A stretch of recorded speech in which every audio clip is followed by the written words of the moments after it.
You're listening to Thrive, your agency resource, the only podcast of its kind for creative, media, and technology leaders who are ready to dive deeper into consciousness, leadership, and agency growth. I'm your host, Kelly Campbell. This year, Thrive is brought to you by E2M Solutions, a trusted white label partner to hundreds of digital agencies across the globe. Visit e2msolutions.com/thrive today. Welcome to Thrive, your agency resource, for what will actually be the very last time. It's a little bittersweet for me, but this is the final episode of a 4-year run of the show. I cannot believe how fast 4 years has gone. It's literally like I blinked and here we are. I want to thank each and every one of you for joining me on this journey. For the series finale, I've got something really different for you in store. I literally could not be more excited about it. I'm like bursting out of my skin. I am joined by a very, very special person to me. Fereshta Ramsey is a transformational coach specializing in relationships and shadow work. I'm also honored to call her one of my best friends. So I'm actually going to be in the guest seat today, in the hot seat, and we're going to be talking about my forthcoming book, Heal to Lead, Revolutionizing Leadership Through Trauma Healing, which is actually going to be out in April 2024 through Wiley. With all of that said, where do we begin, my love? Oh my gosh, I'm so happy to be here with you and to name like the end of a chapter for you. This is a big deal. How are you feeling letting this close for new adventures? You know, it's what the cliche, one door closes, 5 more open. And I felt like I really just needed to create space. And so creating space for me meant looking at all of the things that I do in the world that I like and I think provide value and are no longer necessarily serving the bigger vision that I have. So it's edgy and there's uncertainty, but there's also a little part of me that would love to do like a studio show in 2025. So I think that my sort of note to the universe is I'm going to close this chapter so that you can create something bigger for me. Yeah, that feels so expansive to me hearing that. And with this new chapter that I can feel coming for you about your book, right? This is the time you're going to be focusing on delivering this to the world. Mhm. What do you feel is the biggest message you are bringing to the world with it?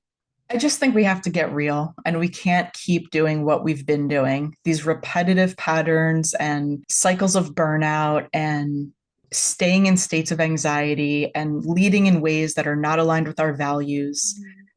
It's got to stop. And I think that the bigger message here is when we think about how we have become the leaders who we've become, nobody talks about trauma. Nobody talks about their upbringing or their emotional or psychological wounds from childhood. A lot of people will say, I had a great childhood. I don't have trauma.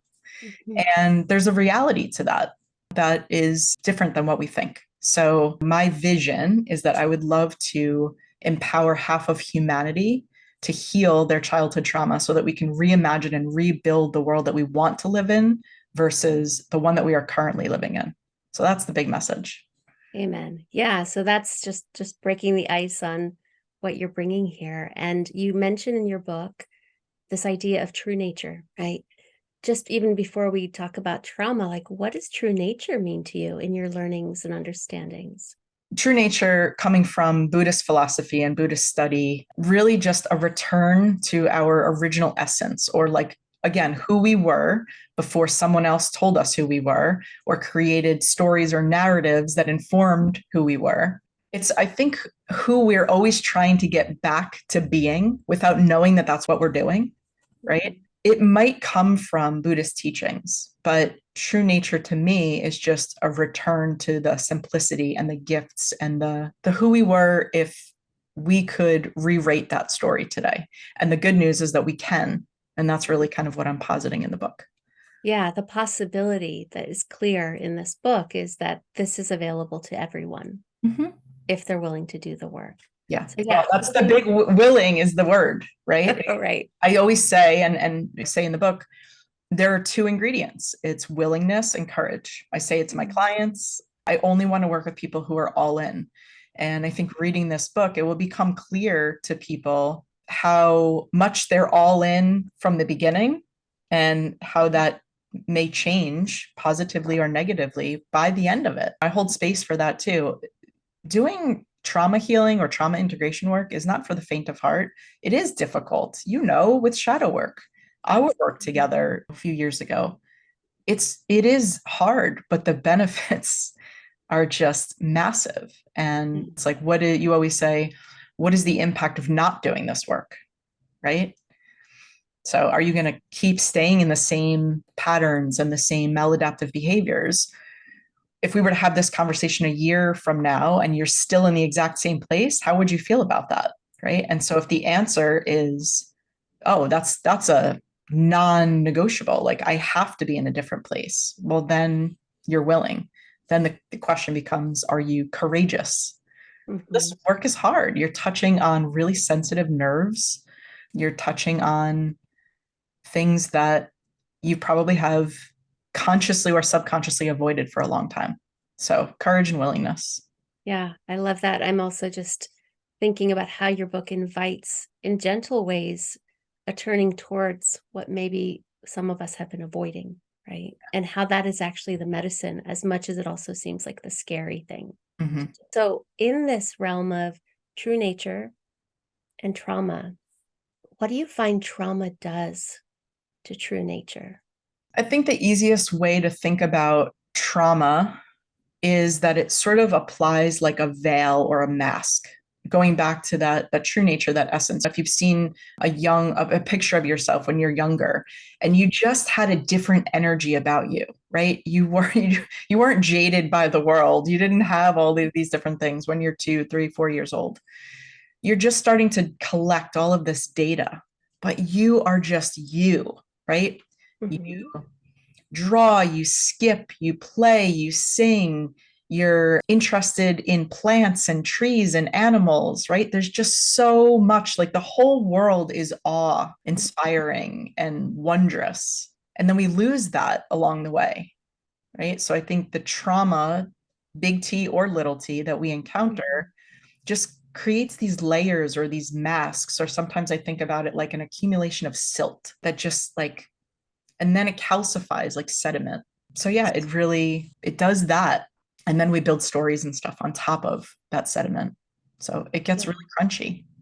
Yeah, and then like you said, it's masking true nature, and hopefully the psyche is onto that at some point because it's not comfortable or life doesn't have the ease and flow that it could. Yeah. Yeah.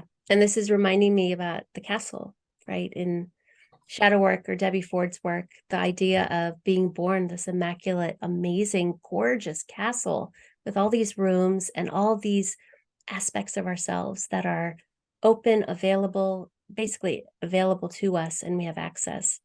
And then they close. Don't be so loud. Don't be so selfish. Don't be.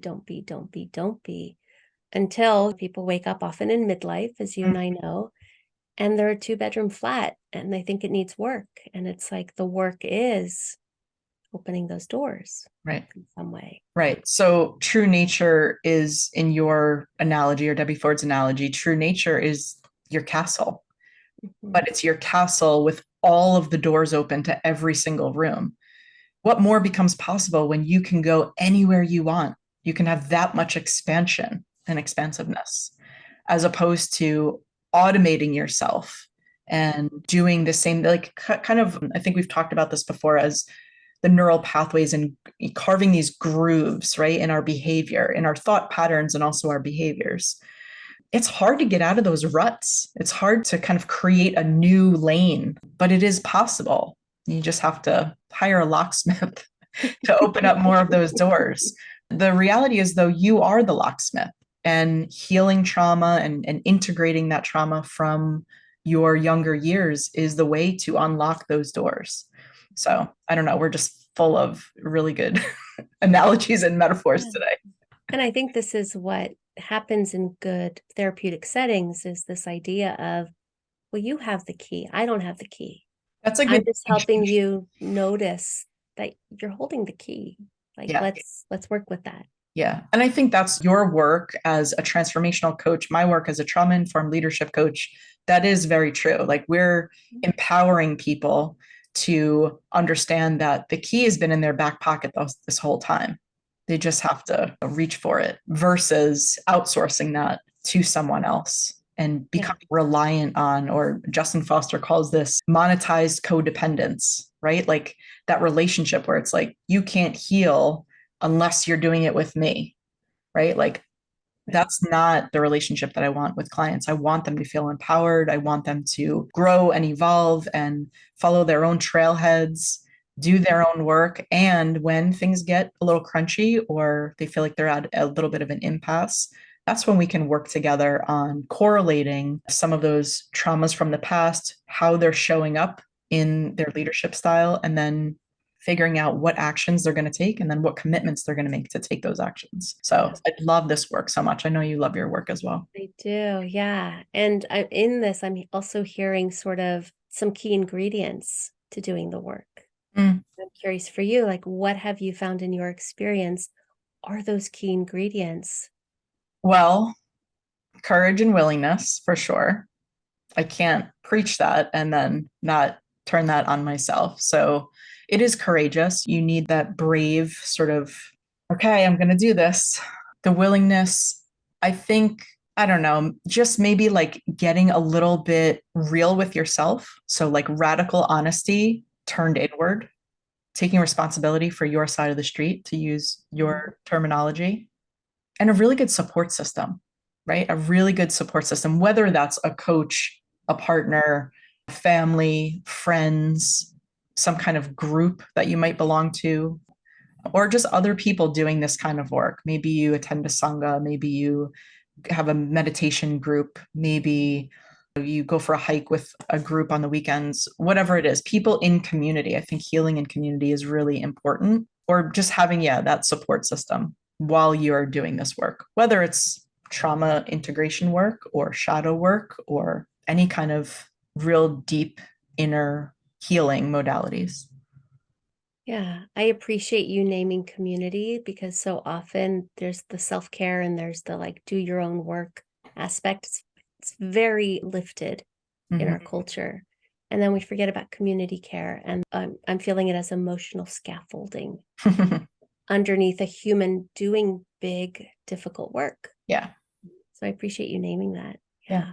So you named something in your book I got really curious about. You said you need to adopt rebellion. Uh-huh. And I had all kinds of questions around like, what does that mean? What does that look like? I think that there are so many demands that are placed on us. We could say that maybe women or young girls have more demands placed on them than boys, but I don't know if that's actually true, because then there's like the toxic masculinity kind of thing. I think adopting rebellion, what I meant by that was getting to this place where you let go. Comparison is the thief of joy. Mhm. So if you keep comparing yourself to other people and thinking, I'm not X enough yet because I don't have what this person has, or I'm looking at people on Instagram or other leaders that are my age are at this level and I haven't reached that yet. I think part of adopting rebellion is figuring out, what does success actually mean to you, right? Like defining it for yourself and doing that not just once and calling it done, because success is going to be defined differently across your entire life spectrum. How I would have defined success at 17 years old was vastly different than 27, than 37, and how I define it today. And I'm finding that as I get older, the things that I define as success are not at all the metrics that we've been all fed for such a long time, right? As an agency owner, I thought about employee headcount and revenue and caliber of clientele, the household names that we were working with. That made me feel successful. But really, what that was a reflection of my ego and how it was not secure, right? Like I was needing external validation by using these kind of metrics. And I think we get really in some tricky territory when we start talking about those things as like best practice metrics, or we only focus on data like that. Because right now, I will tell you that my measure of success, or when someone says, do you think that you were successful as a leader? How I would sort of frame that in my answer is not at all what anyone would think. I mean, one of the things that comes to mind always with this is one of my employees who got married, I guess it's been about 5 years ago now, asked me to be sort of his representative at his wedding to sign the ketubah, right? And that to me spoke volumes. That's what I look at as success. Yeah, I mean, there's so many ways that we can think about this, but adopting rebellion to me, to answer your question, is about pushing against those norms and the status quo and all of the things that have been sort of imposed on us that we think we have to fit into these boxes. And I rail against that now. It's like the more me I can be, that's how I'm going to be successful. Yeah. And that's how you're going to bring your medicine, whatever that is in this life. Yeah. So you said something in that comment that stuck out for me, that I'm not X enough, right? Whatever fill in the blank is for people, whether that's performance-based self-esteem, which is big in this culture. Yeah. What do you see is the epidemic of not enoughness? How does it show up for people? It's so big.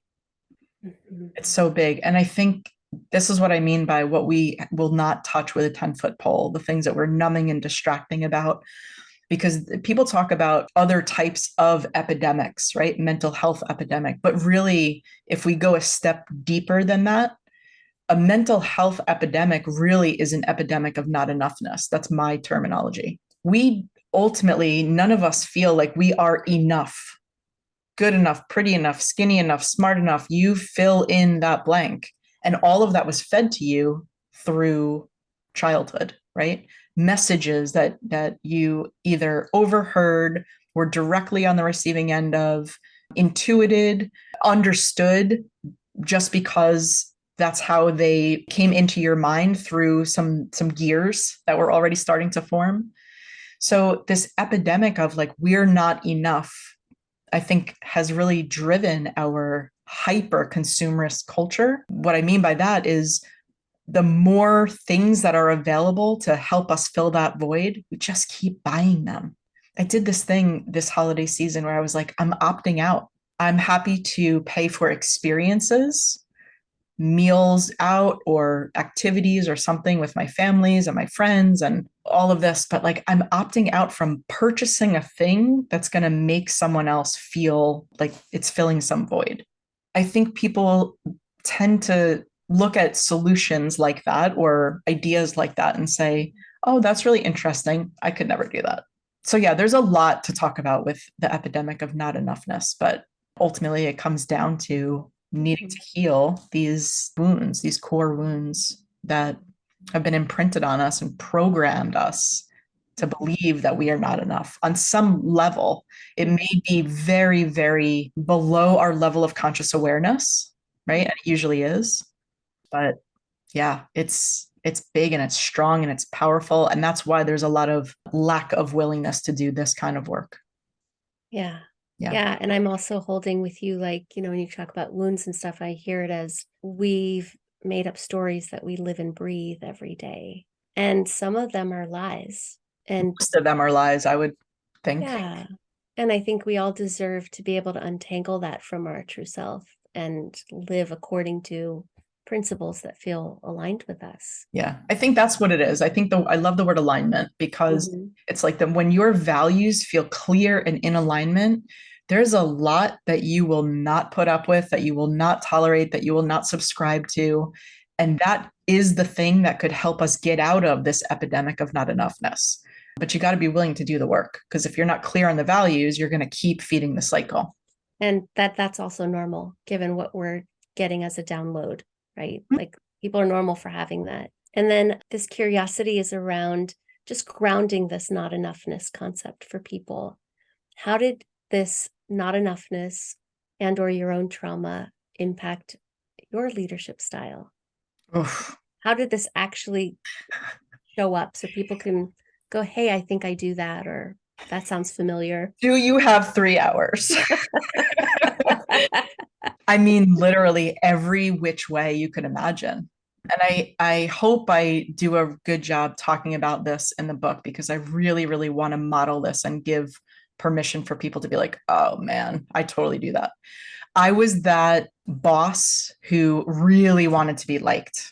That was a big thing for me. That likability factor, that like I'm personable or whatever. I think that led into calling our agency, our team members like a family, which now when I do consulting and coaching specifically for creative agencies and branding agencies and things like that, I'm like, please don't ever call your team a family. It's super dysfunctional. But I didn't know that at the time, right? Like these are things that you learn the hard way. I think that there was also a little bit of like people pleasing, which I know I do talk a fair amount about in the book. I kind of have this bifurcation between people pleasers and people controllers. And I think that we can oscillate between those things really easily on a day-to-day basis, depending on Such a range. Yeah. but the people pleasing part was like, I wanted people to feel really cared for. And so I would, at some point in the first 7 years of the agency, I would come in on Saturday mornings and I would clean the office. That's what I would spend like 5 hours on a Saturday doing. I would be literally scrubbing the toilets. And in one way, I felt like, oh, I'm really taking care of my team. I'm making sure that they have a clean office. In another way, there was a martyrdom to it, right? Mhm. Like, I don't know, it was a really interesting situation. It's like I didn't want anyone to think that I felt like I was above them, Mhm. right? So it's like I took the job that nobody would ever want to take, which is like cleaning the toilets. And I was like, I will do that too. But there was also like a weird martyrdom thing happening there. And then as I'm cleaning the office and I'm finding 6 Coke cans on a desk or something, half of them are full. I'm the one paying for the Coke. I'm like resentful, right? So it was really complicated. And I was like, what is this? Yeah, I think that ultimately how all of this showed up was unhealthy Mhm. from a leadership standpoint. And listen, like I wasn't a terrible leader. I think I got better over the course of 14 years, which it's almost a decade and a half. You would think that that would be the case, but I learned a lot. I didn't have any business training or leadership training, which most of us who start agencies don't have that. We start as practitioners, loving a craft, and then all of a sudden we turn around and we've got 18 full-time employees and we're like, what the heck? And when's the last time I designed something in Photoshop? So yeah, it showed up. My childhood trauma showed up in lots and lots of ways that some of those ways could have been categorized as actually fairly conscious leadership Mhm. from the outside. But internally, what was happening was really unhealthy. And part of that is probably what led me to sell the agency. I'll give myself some grace that I think I did some things really right, as evidenced by when it was time to sell the agency, like how my team reacted to that. They were so supportive, even though it meant that they were going to be moving to a different location or being sort of absorbed by a new company or out of a job because they didn't want to do that. So they were very, very supportive. And I was also supportive of them. And there was a little bit of emotional manipulation with that. I'm going to sit down and take, an hour each day to sit down and look through job postings with you and help you craft this and applications and letters of recommendation and all of that. There was a little part of me that, if I'm being really honest, I wanted them to have a good experience. I wanted them to still like me, even though I was putting them out. So it's complicated. I don't think that there's a binary, just like gender, there's no binary in emotions. And my childhood trauma really, really played on that because ultimately what I did was I created an environment in the agency where I was just recreating some situation where I could feel needed and wanted and valued and that I mattered. That's my big, big wound, is that my story, my not enough story, is I don't matter, right? So if I am an employer and I'm handling, or my company that I own is handling all of this big marketing for lots of large organizations and nonprofits and all of that, social impact in the world, like I mattered. So I was playing out a lot of that childhood trauma and trying to rewrite that story through the company, which Mhm. that doesn't work. If you don't do the work, when you try to play it out in a company, that's not the place. So Yeah, it's going to show up. makes a lot of sense too, right? Like I'm appreciating the nuance of it's not either you're this magical, glorious boss or you're this menacing, awful boss. There's this range of like, oh, I do a lot of this well, but where am I operating from? Mm-hmm. 'Cause what I'm hearing you say is some of it looked really conscious Mm-hmm. and did have you feeling liked and valued, Mm-hmm. and you were not operating from a place that felt entirely clean for you. Yeah. And to be honest, like there were some days that like 9-year-old Kelly was running that agency. Mhm. Was 9-year-old Kelly the part running the business as though it was your family? What had you thinking this was where you would lean into family? Yeah, I think so because I had such a tumultuous upbringing in the way that family never felt like a structure. It never felt safe. It never felt any of those things that I imagined that family would feel like. So, one of the ways that that showed up, or a couple of the ways, was on Fridays we would get together and all have lunch together, right? I got this huge table that I had custom made so that all of us could fit, and I would buy lunch for the whole company on Fridays, and we would sit and have, chat and laugh and have a meal together. We would do volunteer efforts and things in the community, which was great for the community, totally values aligned with the entire team, and was like a bonding experience for us. That felt like I was recreating the family structure and the dynamic that I never had. But that's not clean, and that's not what that environment is for. That's Mhm. why I rail against it and say it's dysfunctional now, having been out of that for so long. Yeah, and I appreciate your ownership of like this wasn't always adult you driving the car. No, no. And you can see the places where the younger part, I'm going to say, was wise in getting some needs met, Yeah. but can't necessarily run a business. Right. Yeah. Right. Yep. And it was emotionally and mentally and physically exhausting. I burnt out by the time I hit 35. Mhm. So selling the agency at 36 was like kind of almost felt like the only option. I couldn't keep going, right? And this is one of the things that you've said to me. That's your marker when people come to you as a client and they say, I just can't keep going like this. There has to be a better way to be in the world. That's what I was feeling. And so there was also some guilt and some shame that came along with that because it's like, I'm only 35. There are lots of people who run agencies and make it look effortless. What's wrong with me? Why can't I do this? Why can't I have more capacity? And it's because I was burning out on all the wrong things. Yeah. A Not that lot of they're, emotional labor yeah, yeah, in what you were doing. yeah.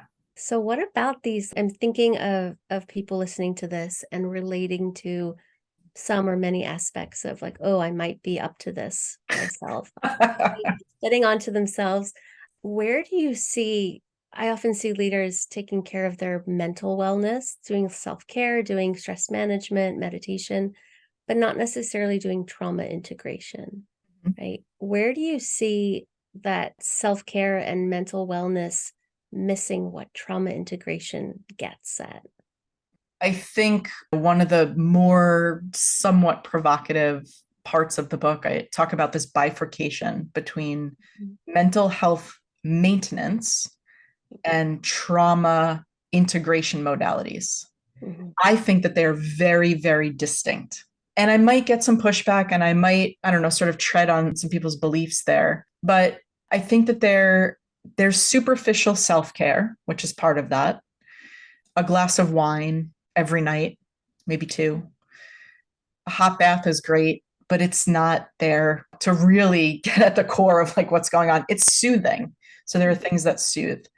If you're in therapy, that's great. I'm a huge advocate of therapy as a gateway, not as a trauma integration modality. And the reason I say that is I'm much more detailed about it in the book, but I think it's a great place to start when you're starting to talk to someone about thoughts that you're having or behaviors, or when you start to get onto yourself or you feel like you're stressed out and you need support. I think it's great to talk about those things. But talking is still cerebral. It's still intellectual. It's still in your rational mind. Trauma lives in your body. It gets trapped in your body. I just wrote a blog post about this. So the somatic work and the somatic movement and emotional release and physical release of a lot of the things that are trapped in the body is really important to that work. And so I think it's both and, right? Not one or the other. And I'm not vilifying those other things. I think that soothing is great. And sometimes you just have capacity and time for soothing. But to do the deeper inner work really requires that you go beyond that level of soothing. Mm-hmm. So just hearing they can both live and coexist, but to have only the soothing without getting at what's causing that need for some more soothing. Yeah. I almost think about the soothing if I'm like really pushing the envelope here. I think about the soothing as a means of distraction. We think about overwork. We think about retail therapy, alcohol, maybe not even addiction, just alcohol. Anything that's going to numb or distract or push us away from feeling what we need to feel, letting emotions arise. I think soothing in this superficial self-care way is kind of a distraction. Yeah. Right. I'm not saying it doesn't feel good. Of course it feels good. For some people, so does alcohol. For some people, so does overworking so that they don't have to deal and go home to a family or a partner or something that is causing some stress. Shopping. There's lots of things that make us feel good, but it's not about feeling good. It's about getting well. And I'm hearing that so many things, even positive ones, could be doing over, right? I think I see people who over exercise, right? They're doing healthy things, but they're doing it at a degree that it's like you're doing over something. You're not just doing this for your wellness. Yeah. So just noticing that internally. Well, it takes the noticing internally because a lot of those over things that you're talking about are actually celebrated, right? The overwork is a great example of that. If you're a leader inside of an organization and you're working extra hours, the company doesn't know that you're doing it because you don't actually want to go home, but you're throwing yourself into your work, you're probably going to get a raise or a promotion because of it, right? So it's like you're only getting that positive feedback for something that's actually doing a detriment to your health and your long-term how you're showing up in the world. Mm-hmm. And again, it's like where we're coming from, right? Because I'm holding that we're celebrated in things that people might have no idea are actually injuring us. Right. And that's a big dissonance too to work with. Mm-hmm. Yeah. So I rarely see leaders who are, let's say, showing those emotions, showing their process, especially in the setting of their office. Mm-hmm. And I'm wondering for you, what are you seeing are like the real hallmarks of leadership versus what we have gotten as a download from like the colonial patriarchal leadership style? Such a good question. Such a good question. I don't even know if I would call it a download. I would just outright call it a lie.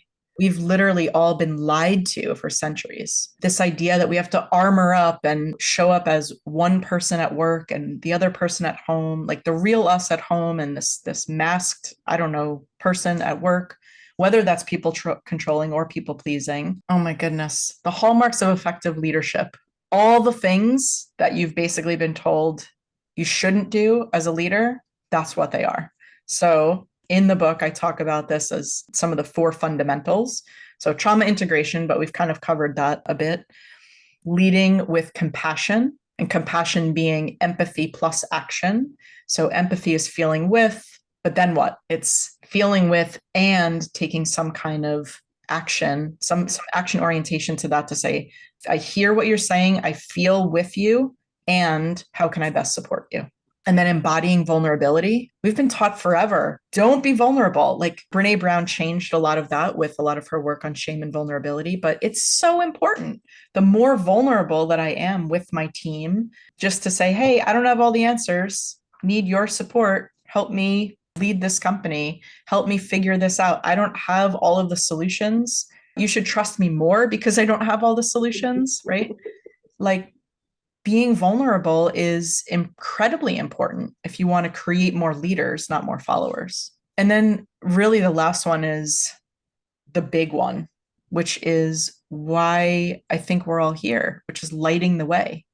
So lighting the way for other people, getting back to that true nature, getting back to restorative and generative practices, whether that's restorative and generative business practices, land justice, all of the things. I mean, I could go on and on about this, but moving in that direction, which is really where the high conscious leadership component comes in, right? It's thinking about your business, your agency, your organization as doing right by your people, the planet, and profiting, right? The high conscious component of that in conscious leadership, in my definition, is that you've gotten to this place because you've done the healing work. A lot of people who talk about conscious leadership, Diana Chapman and Jim Dethmer and Gina Hayden and Raj Sisodia and John Mackey, like a lot of the pioneers from about a decade ago who talk about conscious leadership, they all say the number one thing is that you have to be really self-aware, which I am in 100% agreement with. My question back to that has always been, how do you develop self-awareness? Nobody talks about trauma.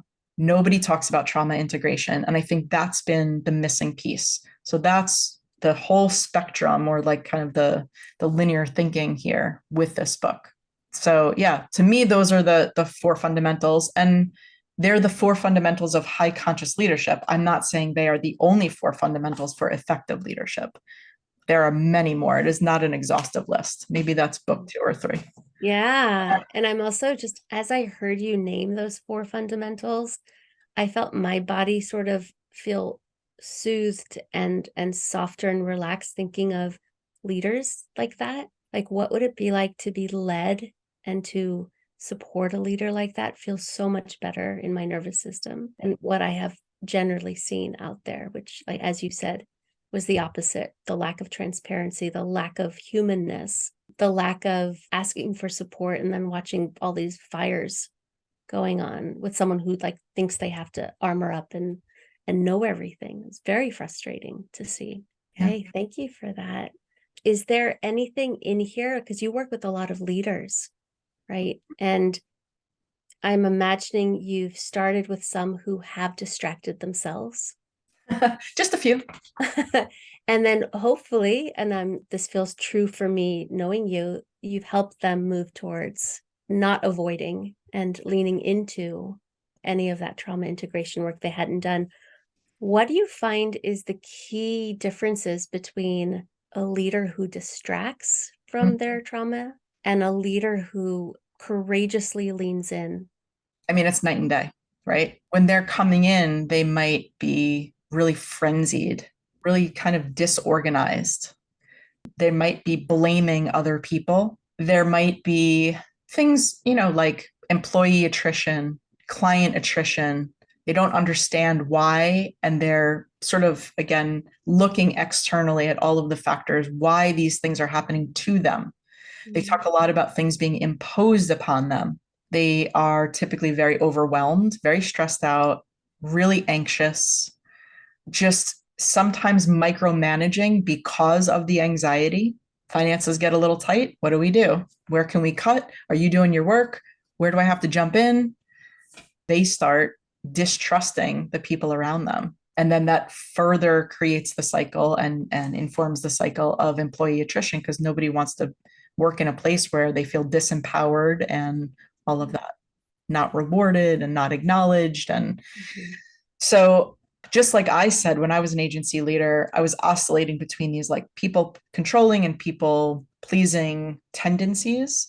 I do see that in a lot of the people. You used the word medicine earlier, and I think I figured out recently in the last year or so that I think I became the type of leadership coach that I wish that I had when I was a leader, right? Like if I had me as a coach at, I don't know, I started the company at 22. So from 22 to 36, game changer.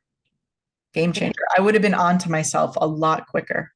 I didn't start this work until right after. Literally, it was the catalyst of selling the agency. That was my big catalytic awakening experience.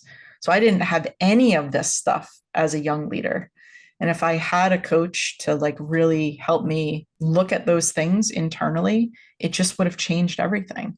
So the people who are doing the work, they're exploring and like I said before, following those trailheads, they're doing their inner work, they're asking the right questions, they're being self-reflective, they see it show up in their relationships, whether those are with their employees, their business partners, even their partners at home. They're noticing their communication style with clients. They see that the clients stay around a little bit longer. The employees are not leaving. They're a little bit more relaxed. If they need help, they ask for it. They don't pretend to have all of the answers. There's a relief that I kind of see in their shoulders dropping. So yes, it's all, some of it's anecdotal and some of it does show up in the numbers. Sure. And then I'm also holding you've walked this, right, in your own life. So you also have the awareness or the evidence of like this did work for you and has led to your contributions in the world as well, which is the piece I wanted to ask about. Because you named that in some ways Maslow got it wrong. And I know this is coming from some indigenous teachings.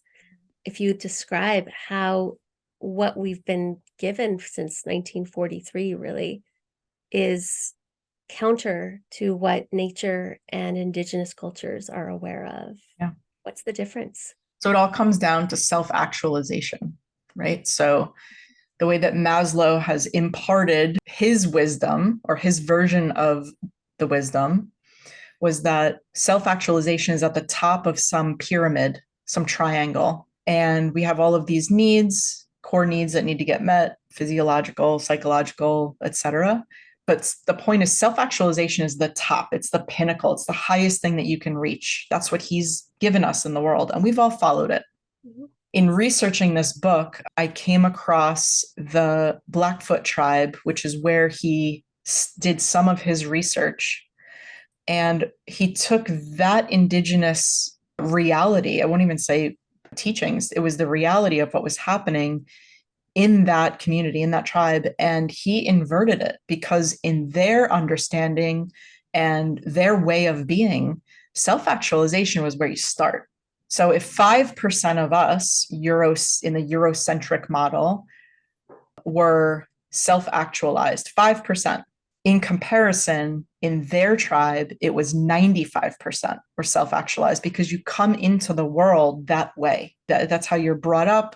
So therefore, the question would be, well, then what's after that? If that's how you come into the world, what more becomes possible? What more becomes possible is community and the continuity of community and the perpetuity of your personhood, your community, your contributions, all of these different things. So it's like you're self-actualized, you've come into the world, you're fed these truths about who you really are, right? Not masks. And then from that place, you're able to really, really serve and serve as part of the whole and in service to the whole. That's what I see.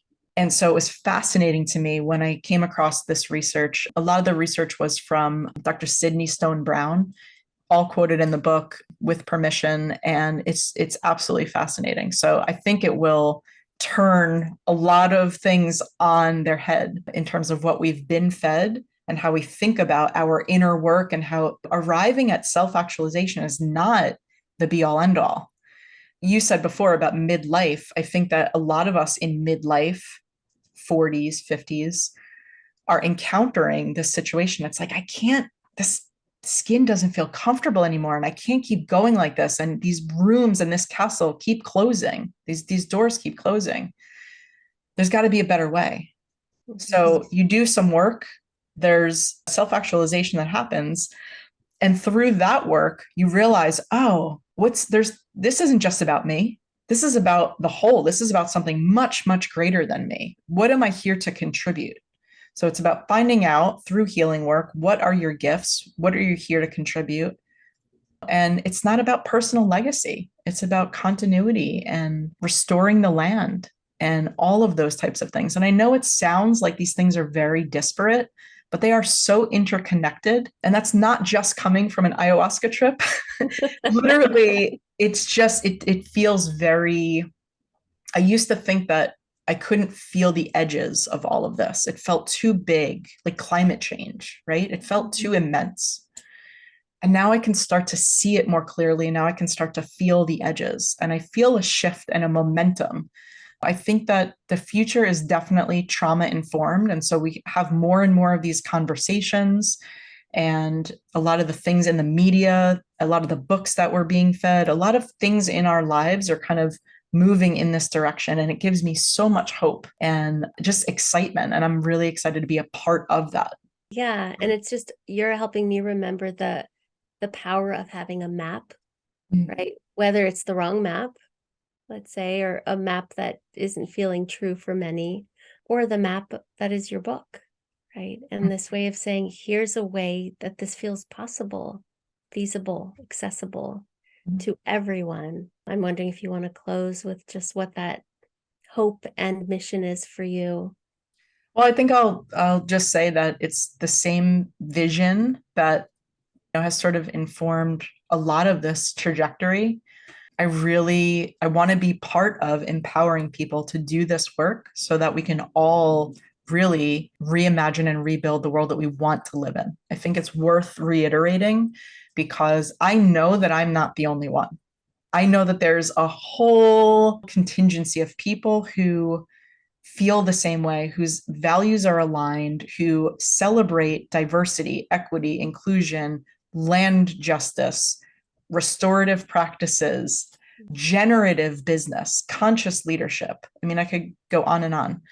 I'm not the only one that feels this way and knows that this is the future, and knows that this is the path. It's just about us trying to all figure out, oh, you're doing that work in that pocket, and you're doing that work in that pocket, and there's communities building. And so the more of this sort of like nebulous thing that starts to congeal, I believe that that vision that I hold will come true. It may not happen in my lifetime, and that's okay. Doesn't matter. It's not about me. If I can contribute to it, that's all I need. Really touched to hear that. Thank you. Thank you for sharing all of that. Thank you. This has been so much fun.